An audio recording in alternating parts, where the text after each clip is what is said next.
Hi everyone, in front of me I've got Honor Magic 6 Lite, and let me share with you how to clear the browser on this device. So let's start with opening the browser. In my case it will be Google Chrome, and then tap on the three dots icon in the right upper corner. In my case it is this update icon, but no worries. Usually we've got the three dots icon. So let's tap on it and then tap on the history. And as you can see, this is the list of all previously visited websites, and of course if you want to, you can remove them one by one manually, just by tapping on this X button right next to the particular website. But let's be honest, if in your case this list is really long, it is not the most efficient way to remove everything manually. So let's simply tap on Clear Browsing Data, which is at the very top of this list. And here we've got some basic and advanced options. In basics we've got browsing history, cookies and site data, and cached images and files.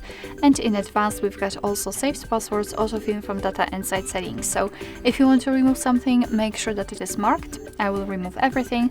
We can also change the time range from last hour to for example, last 4 weeks, or even all time. It's up to you. So just tap on the option and tap on Clear Data, and as you can see, the history is empty, which simply means that we just successfully removed everything. Alright, so that will be all. Thank you so much for watching. I hope that this video was helpful, and if it was, please hit the subscribe button and leave the thumbs up.